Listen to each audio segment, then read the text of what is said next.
வணக்கம் மக்களே! நம்ம தூய சக்தி சேனலுக்கு சப்ஸ்கிரைப் பண்ணிக்கோங்க.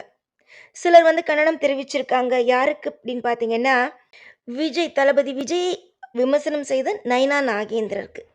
அதாவது ஒரு ஆணை விமர்சனம் செய்யக்கூட ஒரு பெண்ணை இழிவுபடுத்தி அநாகரிகமான பேச்சு, ஆர்எஸ்எஸ் மற்றும் பாஜகவின் அருவருப்புத்தக்க அரசியல்னு தமிழ்நாடு பாஜக தலைவரின் கருத்தை வன்மையாக கண்டிக்கிறோம்னு திமுக எம்பி கனிமொழி அவர்கள் கண்டனம் தெரிவிச்சிருக்காங்க. அதே மாதிரி கமலஹாசன் அவர்களும் சொல்லியிருக்காங்க, இது அவர்களுடைய அரசியல், என்னுடைய அரசியல் இல்லை.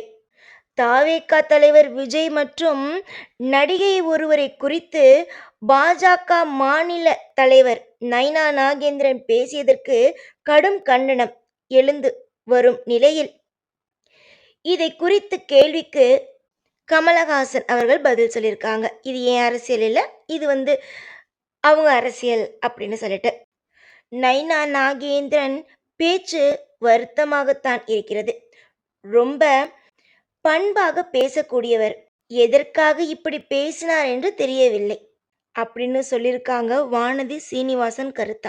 இவங்களுடைய கருத்துக்கள் எல்லாம் நீங்கள் என்ன நினைக்கிறீங்க? நீங்கள் பார்க்குற நீங்கள் என்ன நினைக்கிறீங்க அப்படின்னு மறக்காமல் உங்கள் கருத்துக்களையும் கமெண்ட்டில் சொல்லுங்கள்.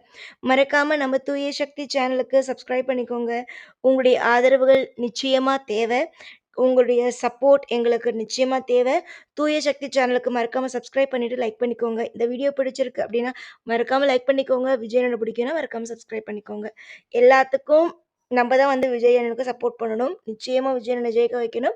கான்ஃபிடென்ட்டாக இருங்க, நல்லதே நடக்கும், வெற்றி நிச்சயம். மறக்காமல் சப்ஸ்கிரைப் பண்ணிக்கோங்க நம்ம தூய சக்தி சேனலுக்கு.